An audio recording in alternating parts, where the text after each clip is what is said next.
governo adquire 5 novas embarcações. 2 navios foram testados durante uma volta à ilha.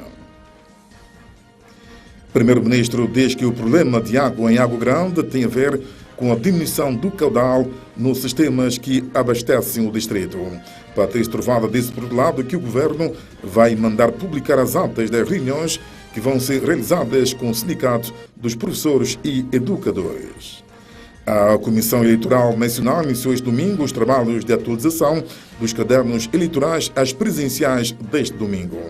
Vai ser assim o telejornal deste domingo.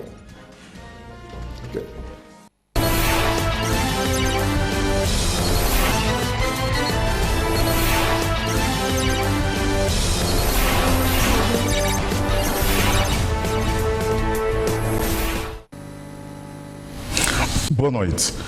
O governo acaba de adquirir 2 navios para efetuar a ligação entre as 2 ilhas e 3 lanchas para o patrulhamento da Zona Econômica Exclusiva de São Tomé e Príncipe. Esta manhã, 2 dessas embarcações foram testadas durante uma volta à ilha, no qual estiveram todos os membros do governo, elementos da Guarda Costeira e responsáveis de outros setores ligados à navegação marítima.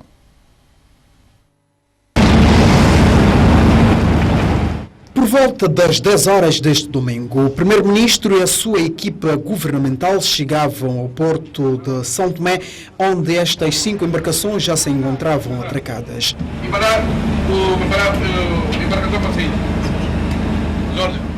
Os navios foram adquiridos pelo Executivo no quadro de um projeto para o setor marítimo que visa, sobretudo, a resolução do problema da ligação marítima entre as ilhas de São Tomé e a do Príncipe. Para além da rentabilidade, há uma questão fundamental.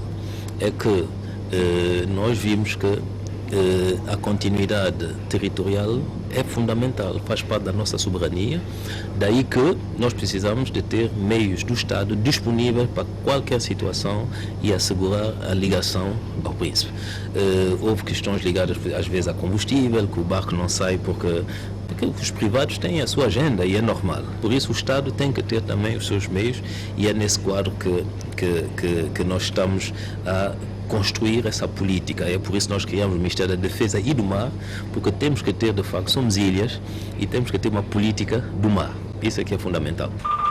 As embarcações deverão operar sob a tutela do Ministério da Defesa e do Mar e 3 delas vão servir exclusivamente para o patrulhamento da Zona Econômica Exclusiva de São Tomé e Príncipe. São meios para as Forças Armadas que vêm dentro de um projeto mais amplo de nós realmente começarmos a ter uma verdadeira política do mar. A política do mar tem a ver com a defesa e a proteção das nossas águas, mas também um conjunto de medidas para que os investidores também possam olhar com mais garantias o investimento naquilo que é a economia marítima. Sabe que nós queremos ir para uma pesca semi-industrial. É preciso que os investidores no setor pesqueiro tenham garantia de proteção. Nós queremos ir para uma série de atividades comerciais ligadas ao mar, por isso meios de proteção são importantes. Durante a viagem de volta à ilha, o chefe de governo foi informado pelos comandantes da Guarda Costeira sobre as características da embarcação comercial com capacidade para 450 passageiros que pode ligar as 2 ilhas em apenas 4 horas. Numa mistura do verde da costa e azul do mar, o navio comercial navegava sem qualquer turbulência e enquanto se desfrutava da beleza natural da ilha. Depois de percorrer várias milhas até São Miguel, o chefe de governo trocou da embarcação apenas por alguns instantes para se inteirar também da capacidade da lancha que irá patrulhar a zona econômica exclusiva do país. É um conjunto de medidas, de equipamentos, de investimentos, de parcerias que vão nos permitir definir essa política do mar. Esse é só um princípio, um começo daquilo que nós queremos mais ambicioso e, enfim, mais digamos, que engloba mais outros aspectos ligados à economia marítima. Com a aquisição desses meios, a Guarda Costeira Nacional fica melhor apetrechada para fazer a vigilância da zona marítima exclusiva de São Tomé e Príncipe e atenuar a ameaça e ações de pirataria, e a ligação marítima entre São Tomé e a Ilha do Príncipe passará a ser mais frequente e segura. Tem sido uma luta, sabe que desenvolver São Tomé e Príncipe não é fácil. E cada vez que marcamos um passo, é normal que somos humanos e então temos alguma alegria. É verdade que o país tem imensos problemas para resolver, mas é verdade também que nesses últimos meses temos estado a fazer alguns progressos. E eu creio que temos que ter consciência da realidade, consciência das dificuldades, mas quando ultrapassamos algumas dificuldades, temos que reconhecer que estamos a avançar, senão não faria sentido. Estamos a desgastar tanta energia se não tivesse de vez em quando alguns resultados. É esta a resposta do governo de Patrício Trovoada a um problema que há décadas se colocava no país. O problema de água que se registra hoje no distrito de Água Grande tem a ver com a fraca capacidade dos dois sistemas que abastecem o referido distrito. De acordo com o primeiro-ministro Patrício Trovoada, este facto é uma das consequências das alterações climáticas que têm feito com que os rios tenham diminuído de caudal. O chefe de governo fez estas declarações durante a volta à ilha a bordo de um dos 5 navios adquiridos recentemente pelo governo. O primeiro-ministro disse ainda que o governo está a trabalhar na perspectiva de encontrar uma alternativa para a situação.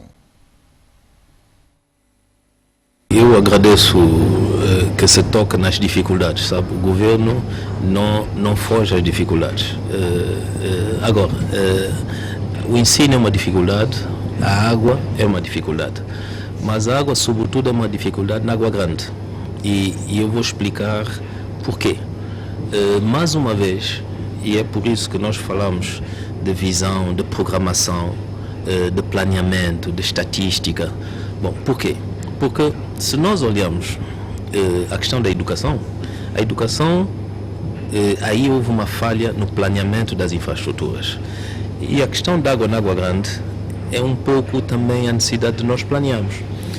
Hoje, Água Grande tem problemas de água, mas Água Grande sofre de uma baixa do caudal ou da quantidade de água disponível, sobretudo nas nascentes.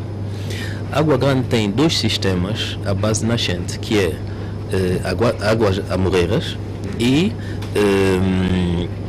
um outro sistema que é Água Clara.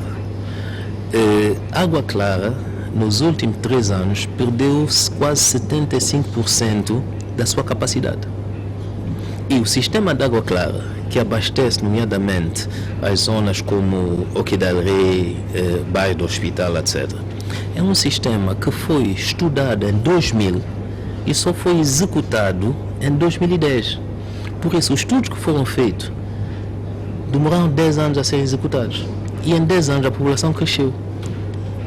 E o que é que acontece? Já em 2010, Água Clara já não correspondia às necessidades que foram previstas no estudo.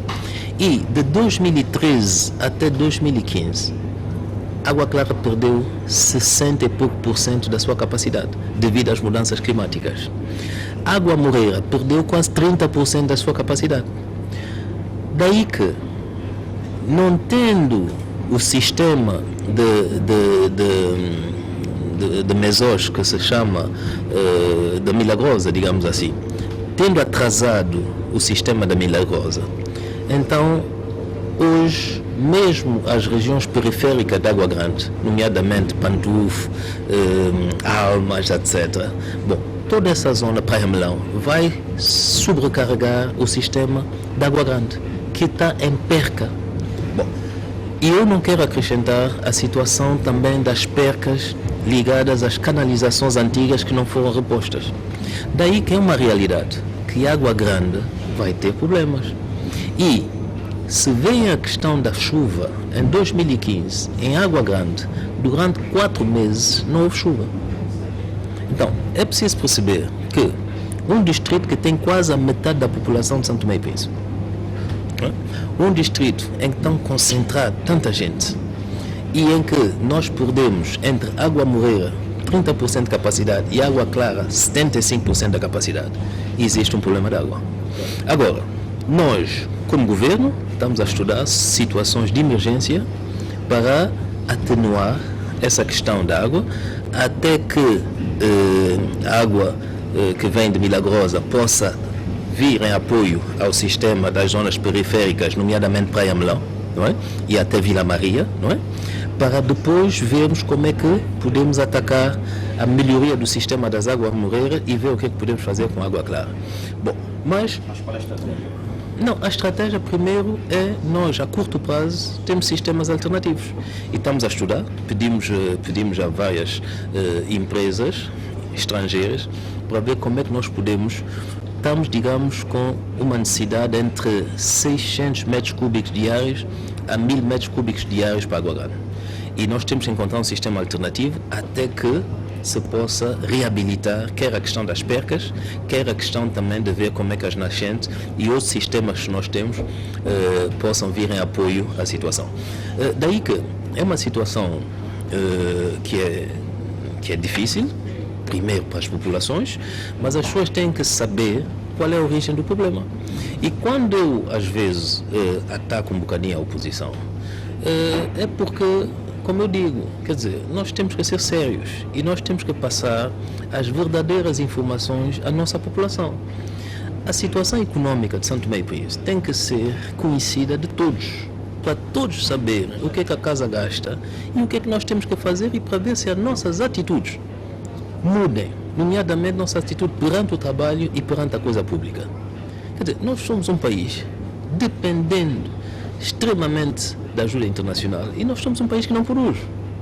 E, graças a Deus, e graças, digamos, à vontade da comunidade internacional é que nós conseguimos sobreviver.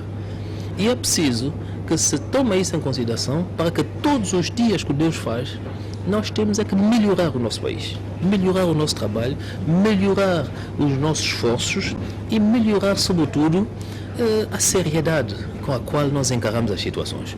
O contraditório é salutar. O governo não tem a verdade absoluta, mas quem vem a criticar o governo, que venha criticar e trazer soluções que sejam soluções que ajudam o país a avançar. Agora, quem vem dificultar, travar, sabotar, não é bem-vindo para São Tomé e Príncipe. Isso é que as pessoas têm que perceber. O contraditório, volto a dizer, é saudável, mas que aqueles que eu vejo a dizer que querem fazer uma oposição responsável, por amor de Deus, eu não sei se eles sabem o que quer dizer uma oposição responsável. Daí que eu quero vos dizer que o governo está determinado. Nós nunca tivemos a pensar que a situação fosse fácil, nem pensar. Nós conhecemos o país, conhecemos as dificuldades, conhecemos o sacrifício que havemos de fazer, mas eu volto a dizer aos santomenses que estamos no bom caminho. E todos os nossos compatriotas que quiserem juntar-se a nós, que quiserem criticar de uma maneira construtiva, que quiserem trazer as suas soluções também, são os bem-vindos. O que nós precisamos é de avançar. O Governo vai mandar publicar as atas das reuniões realizadas com o Sindicato dos Professores e Educadores de São Tomé e Príncipe e, se for necessário, mandar gravar as próximas reuniões das partes. A afirmação é do Primeiro-Ministro Patrício Trovoada, que confirmou, no entanto, que as negociações com o Simprestep vão ser retomadas esta segunda-feira. E volto a dizer, o país tem muitos problemas. Como disse, a situação do ensino, e eu não quero dizer que a situação da greve, quero dizer a situação do ensino, é uma situação também preocupante. Bom, nós havemos de resolver essa situação, que não se prende só com reivindicações salariais. Eu disse ontem à chegada que a maior preocupação que eu tenho dito cá no país, mas eu tenho dito também lá fora, aos nossos interlocutores, que aquilo que me preocupa mais é a juventude em São Tomé e Príncipe. E a juventude quer dizer emprego jovem, quer dizer empreendedorismo, quer dizer formação, sobretudo, daquela geração que, afinal, é quem vai receber o fruto do nosso esforço. Daí que é verdade que a situação da greve é uma situação preocupante. Vamos negociar de novo segunda-feira, mas eu quero dizer uma coisa, porque eu tenho ouvido muitas coisas. Primeiro dizer que é bom os sindicatos ficarem fora das influências dos partidos políticos, porque se trata-se de uma categoria socioprofissional. Existem professores que não têm partidos, existem professores que são do ADI, que são do MLSTP, que são do PCD. Por isso é bom que o sindicato fique longe das influências dos partidos políticos e que os partidos ficam longe também de tentar imiscuir-se na questão sindical. A segunda coisa que eu tenho que dizer é que tem havido muitas informações e é bom que toda a gente tenha o mesmo nível de informação. Eu quero recomendar até que se publique as atas de todas as reuniões que foram tidas desde setembro, para que de facto quer os professores, quer o público em geral, quer os pais saibam o que é que tem sido feito, quais têm sido os avanços, as dificuldades, as posições de uns e outros, não é? Bom, porque nós queremos que o problema se resolva dentro da boa-fé. Dentro da boa-fé e dentro do interesse, sobretudo, das nossas crianças, tomando em conta a situação económica do nosso país. E repara uma coisa, por último eu quero dizer também que eu vejo pessoas a dizerem que ganha salário de miséria, salário de miséria. Constatação geral, não só de São Tomé e Príncipe, mas também das organizações internacionais. Os salários da função pública santomense são salários baixos. Isso é uma constatação geral. Agora, não é toda a gente que está na miséria. Quer dizer, é preciso também que se saiba. Então, eu acho que se nós queremos olhar para isso com serenidade, se calhar, o governo vai ter que publicar os salários de toda a gente. Já que estamos a receber dinheiro do Estado, vamos ter que publicar os salários de toda a gente, porque as pessoas também deixam de estarem muitas vezes a manipular, quando a realidade dos salários não é bem assim. De modo geral, e os seus jornalistas sabem, eu sei que os jornalistas também têm salários que não são, enfim, aceitáveis, são salários difíceis, mas um ministro também tem um salário que não é, provavelmente em comparação ao salário do ministro em Cabo Verde, no outro sítio, não é também aceitável. Bom, mas, e nós vimos que, no caso dos professores, há pessoas que ganham 4 milhões, há pessoas que ganham 20 milhões, há pessoas que ganham 18 milhões, bom, e cada um tem as suas dificuldades, mas é a realidade que nós temos. Bom, então, é preciso que a questão salarial seja vista também com alguma transparência e frontalidade. Os salários não são bons, são os salários que não são bons para toda a gente, para todas as categorias socioprofissionais desse país, começando do Presidente da República até a servente. Mas agora, é preciso também olharmos qual é a economia que nós temos. Nós temos uma economia que não produz. E hoje, se vocês olham para a situação em Angola, a situação em Angola hoje sofre da baixa do preço do petróleo. Mas Angola, nos últimos anos, tem produzido mais petróleo. Agora, São Tomé e Príncipe tem tido uma produção em queda livre há décadas. Então, é preciso nós termos consciência da realidade econômica de São Tomé e Príncipe. É preciso nós termos consciência de que a educação nacional representa 34% da massa salarial. É preciso nós termos consciência que na educação nacional há professores que ganham mal, mas não é todos os professores que ganham mal. É preciso nós termos consciência que a situação da educação nacional é uma situação que não surge de há um ano atrás. Afinal de contas, governar é prever. Ora, se nós chegamos hoje a uma situação em que 107% da massa salarial da educação são horas extraordinárias, muitas vezes causadas pelo desdobramento, então durante anos não se previu a construção de novas salas de aulas. E não é num ano que vamos poder construir 150 ou 180 salas de aulas, 3 liceus que nós precisamos para atenuar a situação do ensino. E eu volto a dizer uma coisa, se o objetivo são as nossas crianças, temos que ter mais liceus e salas de aulas para as crianças estudarem, digamos, numas turmas que tenham pelo menos que 45 alunos. quer dizer que nós temos a criar novas salas de aulas, também criar novos postos de trabalho para os professores. Então, a questão é complexa. A questão tem que ser resolvida com tempo e passo a passo. Daí que eu volto a dizer que é preciso termos muita responsabilidade quando lidamos com uma questão tão sensível e tão fundamental para o futuro do nosso país. E como vê, nós falamos disso com bastante tranquilidade. Eu penso que segunda-feira vamos, de facto, voltar à mesa, discutir com frontalidade, com transparência. E como eu digo, eu sou favorável que se publique todas as atas até hoje e que se passe a gravar todas as reuniões para que as pessoas saibam em que espírito quer o sindicato, quer o governo estão a negociar. E que não se esqueçam que no pano de fundo dessa negociação está a realidade econômica e financeira do nosso país e os nossos engajamentos internacionais.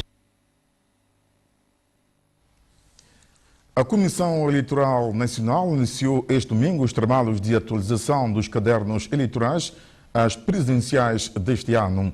No terreno estão várias brigadas recenseadoras. Os trabalhos terminam a 2 de abril. Começou este domingo o processo de atualização do recenseamento eleitoral para as eleições presidenciais deste ano. Atualização porque nós vamos simplesmente inscrever nos cadernos eleitorais as pessoas que ainda não constam no caderno eleitoral. E também iremos realizar transferências de inscrições às pessoas que já estão inscritas nos cadernos eleitorais, decidiram transferir o seu domicílio eleitoral para o novo local onde está a residir. Os trabalhos decorrerão até o dia 2 de abril. No terreno estão várias brigadas recenseadoras. No caso concreto da Água Grande, nós temos 4 brigadas, mas já no Caué, Lembai, Príncipe, só possuímos 2 brigadas. Também no distrito de Mesós temos 4 brigadas no terreno. São mais ou menos as brigadas que nós temos. No distrito de Lobata temos também duas brigadas. Fruto do último recenseamento eleitoral, inscritos nos cadernos eleitorais estão cerca de 92 mil eleitores. Com o novo processo de atualização, prevê-se um aumento de cerca de 6%. Votar é o pleno exercício do direito da cidadania. Mas para podermos votar, teremos que estar inscritos. Portanto, nós exortamos aos cidadãos eleitores e toda a população santomense para ajudar a Comissão Eleitoral na sensibilização dos novos eleitores, porque nós temos como público-alvo os jovens que completaram 18 anos, que ainda não se encontram inscritos, aqueles que vão completar 18 anos até no dia 30 de junho, bem também como aqueles cidadãos naturalizados santomenses, sobretudo aqueles que adquiriram muito recentemente a nacionalidade de santomense através do processo de naturalização que o governo levou recentemente a cabo para os nacionais dos países membros da CPLP, bem como seus descendentes, que residiam no país antes da proclamação da independência nacional, e também cidadãos adultos que, por uma razão ou outra, nunca se inscreveram, não poderiam muito bem aproveitar. Nós apelamos para aproveitar a ocasião para se inscreverem. A atualização do recenseamento eleitoral decorre em simultâneo com a campanha de educação cívica. A festa de São Pedro este ano, na opinião de muitos fiéis, foi melhor porque pela primeira vez houve uma celebração no Largo do Padroeiro.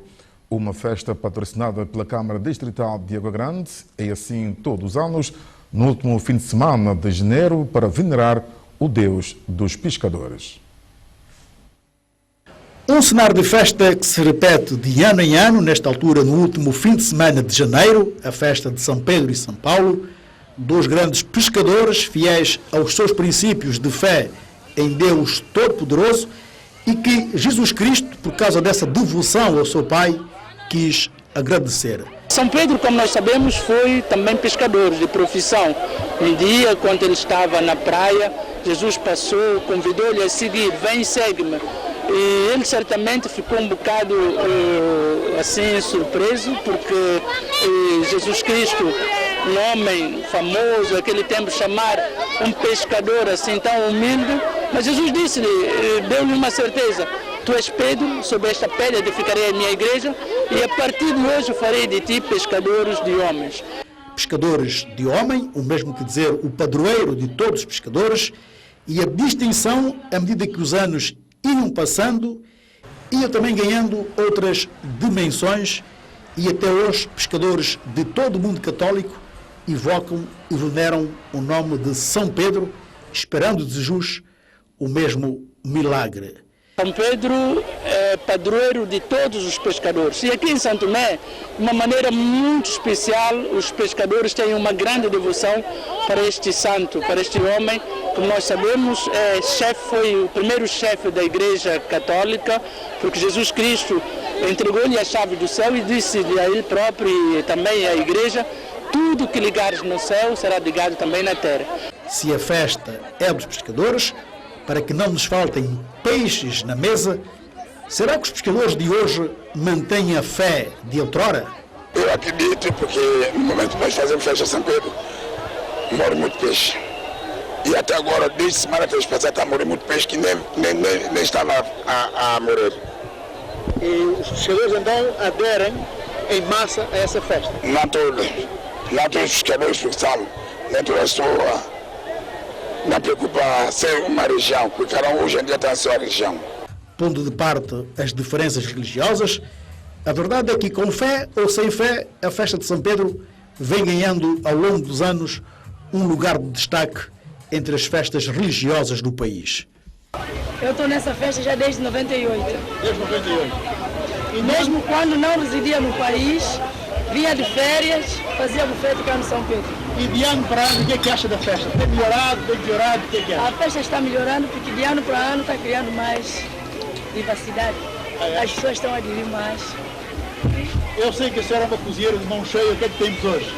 Temos moamba de dendê, temos carne salgada, temos choco, temos churrasco, temos peixe grelhado e petiscos e bebidas diversas. Eu vendo cerveja, comida, banana frita e peixe frito, carne, essas coisas todas. O que é que está achando do movimento? O movimento está a correr bem. Hoje ainda está lento um bocado porque missa ainda não saiu. Mais tarde vamos ver, porque ontem correu tudo bem.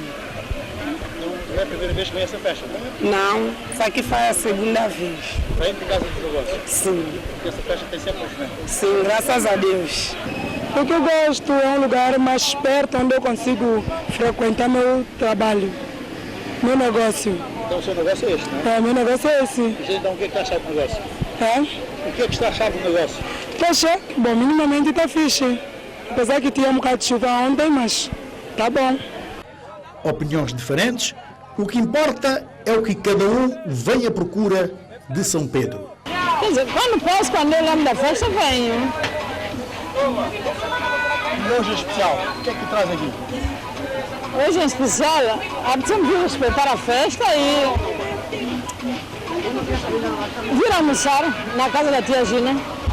Eu gosto muito dessa festa, bastante. Essa festa que correu para mim corre muito ano passado, esse ano correu muita festa, que esse ano. E o que é que acha a festa deste ano? Correu muito bem, por acaso, sem confusão, sem revolucionária. O que é que essa festa lhe transmite? Sim, tem muito que eu gostei. Está todo ano que eu vi. O que é assim? Se eu não sou juiz, mas eu gostei. Vem só porque gosta da festa? É, eu gosto. Eu vim porque eu gostei da festa, eu já fui 2 vezes a São Pedro, mas esse ano tem mais circulação. Esse ano está sendo melhor que os outros? Sim, é verdade. Não há dinheiro, mas vamos viver mesmo assim. Por isso e por outras, a verdade é que a festa este ano está melhor.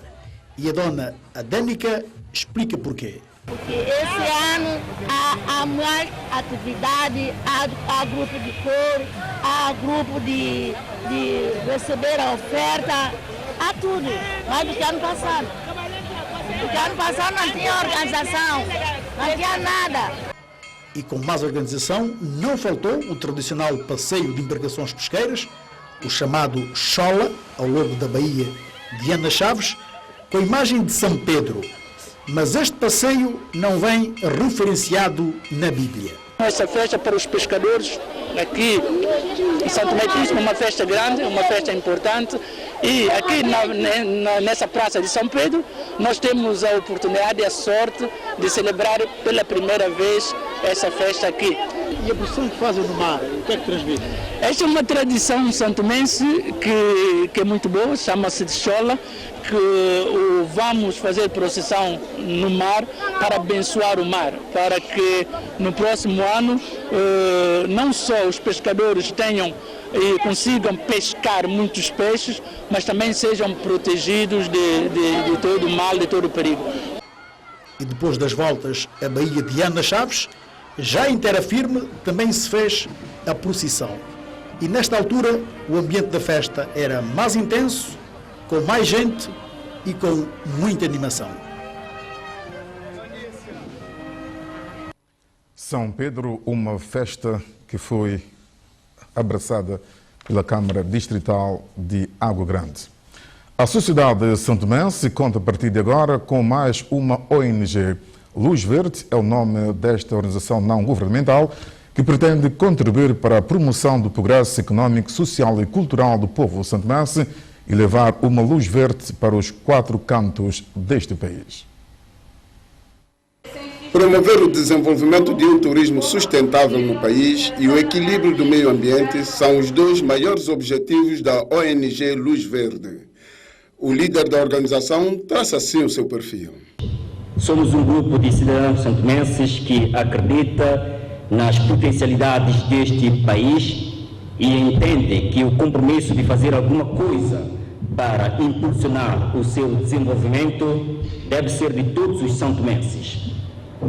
Por isso, viemos juntar as nossas forças a todos aqueles que têm dado o seu melhor para que São Tomé e Príncipe entre na senda de desenvolvimento. Esperamos constituir parcerias credíveis e duradouras para a materialização destes objetivos. É preciso dizer também que a ONG Luz Verde para o Desenvolvimento não tem um caráter político ou partidário, o que significa que pretendemos trabalhar com pessoas de todas as simpatias políticas, todos os poderes legitimamente instituídos, porque o que nos interessa é impulsionar o desenvolvimento deste maravilhoso país. O representante da Embaixada de Portugal manifestou a disponibilidade da instituição em dar apoio possível à recém-nascida organização. Sabemos que o turismo é estratégico para São Tomé e Príncipe e, como é evidente, Portugal está alinhado com os setores estratégicos de São Tomé e Príncipe. Votos de muito sucesso e que tenham um ótimo trabalho. Precisarem da nossa parte, podem contar com a nossa disponibilidade. De igual modo, o representante do Ministério das Infraestruturas, Recursos Naturais e Ambiente manifestou a disponibilidade em apoiar esta nova ONG. Sabemos que não é fácil esse tipo de atividade, esse tipo de iniciativa, mas podem contar connosco e, de facto, gostarem de especial, totalmente disponível para o desenvolvimento quando for necessário. A ONG, sem fins lucrativos, perspectiva realizar um trabalho digno e eficaz para o país, contando com parcerias sérias e credíveis de instituições nacionais e estrangeiras empenhadas em contribuir para impulsionar o desenvolvimento de São Tomé e Príncipe. São dos moradores e amigos de Pantufo e arredores organizou este fim de semana atividades sociais. Objetivo: promover amizade e coesão entre os moradores.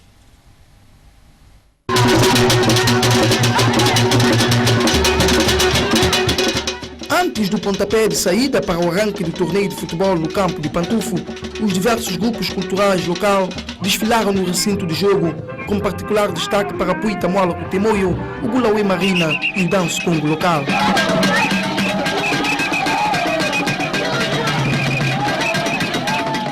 O O campo de futebol de Pantufo ficou apertado perante a aglomeração de tantas pessoas neste claro intercâmbio entre a cultura e o desporto. O evento, organizado pela Associação dos Moradores Local, visa promover a coesão social. Essa é uma das atividades projetada pela associação, que tem como objetivo de unir mais os jovens da localidade, de forma a não estarem dispersos, terem mais amizades e também promover associativismo, união entre os jovens, de modo também a ocupar melhor tempo livre dos jovens nesta localidade. Desporto é festa, desporto é saúde, e só temos que congratular com a iniciativa, tendo em conta que estamos quase a iniciar uma nova época esportiva e é uma das formas da maneira da Aliança Futebol Clube descobrir novos talentos, quem sabe descobrir novos talentos para ingressar na Aliança Futebol Clube da equipa sênior.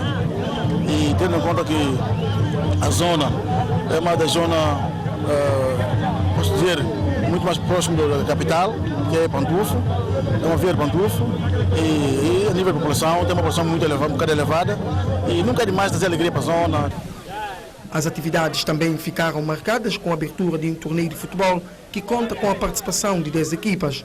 Neste jogo inaugural, a equipa da Praia foi goleada pela turma dos estudantes por 4 bolas sem resposta. No entanto, muito mais do que a vitória, o que importa é a participação. O nosso ministério nos disse para jogar sem isso de acumular bola, mínimo domínio só entregar, tipo desses lances assim, para não acumular bola, para não sofrer falta, lesões, tipo dessas certas coisas. E marcaste quanto? 2. É uma boa iniciativa para a zona, também, futebol é festa, vê só hoje, vê só quando tem pessoas que estão aqui em Pantufo, também, né? É convívio, festa, amizade, também. Isso também é mais para novos talentos, para você mais jogadores, para ingressar a equipa de Pantufo, a equipa nacional de Pantufo. A Associação dos Moradores de Pantufo promete para o futuro mais atividades de cariz sociais. Para já, o torneio de futebol regressa no próximo fim de semana, no cumprimento da segunda jornada. 36 novos árbitros terminaram esta sexta-feira a formação de 2 semanas sobre arbitragem. O evento foi promovido pela Federação Santomense da Modalidade. A massificação do futebol nacional passa indubitavelmente pela arbitragem. Sem os homens do apito, é impossível realizar os jogos. Numa altura em que as exigências da CAF são cada vez maiores, a Federação Santomense de Futebol promoveu uma sessão de formação para novos árbitros. Conceito de arbitragem, as leis, a melhor atuação foram alguns dos temas ministrados. A lei de fora de jogo foi o assunto que mais atenção suscitou por parte dos formandos. A Lei 11 que é fora de jogo e a Lei 12 que é falta e comportamento antidesportivo. Essas duas são as leis que nós mais debruçamos, nós mais falamos e ela é que se levantou mais dúvidas, com mais questões, porque a nível da arbitragem do futebol em geral, essas duas leis são mais complicadas e portanto são elas que nós mais trabalhamos. A Federação Santomense da Modalidade ambiciona a melhoria da prática futebolística no país e, consequentemente, o melhor desempenho dos árbitros. Que é sempre nós renovarmos o viver. Hoje terminamos com 36 novos árbitros. Não terminou cá, porque a próxima semana eles vão fazer os exames médicos e depois dos exames médicos eles vão fazer alguns testes também e depois receberão um certificado e a partir daqui é que o curso termina. E a partir daí nós já teremos mais opções para que nos recintos de jogos, para que nós possamos ter os árbitros com qualidade, com educação e uma faixa etária confortável. A teoria já tem, cabe agora aos árbitros colocarem na prática aquilo que aprenderam. Aqui uma formação é o caminho que nos leva a atingir o patamar, eu sinto feliz.